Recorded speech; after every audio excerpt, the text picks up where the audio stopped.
बहरहाल वो जर्नलिस्ट थे जिन्होंने मियां नवाज शरीफ साहब से रब्ता करके उनसे कहा था कि आप अपना किरदार अदा करें, और फिर मियां नवाज शरीफ साहब से कहा गया और मियां नवाज शरीफ साहब ने आउट ऑफ द वे जाके एस्टैब्लिशमेंट के साथ बाकायदा बात करके उन्हें कहा कि इमरान रियाज जर्नलिस्ट है।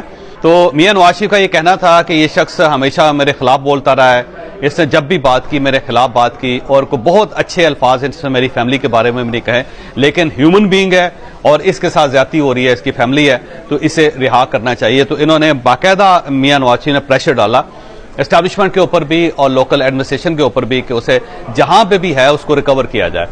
तो बहरहाल आज से कुछ अर्सा पहले हमने अपने वीलॉग में ये ऐलान किया था कि इमरान रियाज साहब आ रहे हैं। मैं चाहता हूं कि वो टुकड़ा आप सुन लें जिसके अंदर हमने कहा था कि इमरान रियाज और मियां नवाज शरीफ का जो आपस में किरदार था वो क्या था।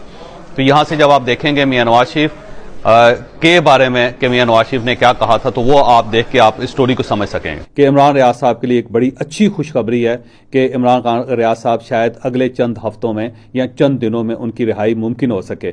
और इस रिहाई का जो बंदोबस्त है वो मियां नवाज शरीफ ने किया है, क्योंकि मियां नवाज शरीफ साहब को एक किसी जर्नलिस्ट ने उनसे रिक्वेस्ट की थी कि आपको चाहिए कि आप इमरान रियाज की आवाज़ उठाएं, क्योंकि इस तरह अगर मीडिया के लोग इस तरह उठाए जाते रहे तो अल्टीमेटली पाकिस्तान के अंदर फिर सच बोलने वाले लोग कम हो जाएंगे।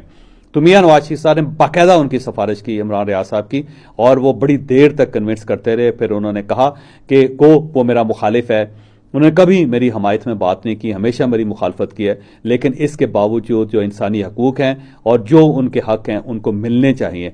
तो अगर वो एजेंसियों के पास हैं या अगर वो रियासत के किसी और इदारे के पास हैं तो उन्हें फौरी तौर पर अदालत में पेश करना चाहिए, और उन्होंने अगर कोई जुर्म किया है तो फिर अदालत जाने और वो जाने, उन्हें अपना वकील करने का और अपना केस भुगतने का मौका मिलना चाहिए। तो आपने देखा कि मियां नवाज शरीफ ने कितनी एफर्ट की, और उसके बाद हमने वीलॉग में जिक्र किया कि अब इमरान रियाज साहब आ रहे हैं। तो अल्लाह ताला ने बहुत करम किया कि इमरान रियाज साहब अब घर पे हैं। तो मेरा ख्याल ये है कि उन्हें कुछ और नहीं करना चाहिए। 2 सहाफ़ी हैं, सीनियर सहाफ़ी हैं, और मैं अपने आप को उसमें अगर मुझे इंक्लूड कर लेंगे तो मेहरबानी, नहीं करेंगे तब भी कोई ऐसा इशू नहीं है। तो इमरान रियाज साहब से मेरी दरख्वास्त है कि आप उन दोनों के लिए दुआ करवाएं, अपने फैमिली से, अपने वालदैन से, खुद भी दुआ किया करें। वो आपके साइलेंट सोल्जर थे, उन्होंने आपके लिए बड़ी एफर्ट की। और इसके बाद मियां नवाज शरीफ जिसने बाकायदा एक पॉलिटिकल स्टैंड लिया, और स्टैंड लेने के बाद उस आदमी ने इमरान रियाज को रिहा करवाया। तो इमरान रियाज के ऊपर अगर किसी शख्स का कोई एहसान है तो वो मियां नवाज शरीफ है। और ये याद रखें कि जो रियलिटी है, जो हकीकत है, उसका एतराफ़ करना ज़रूरी है।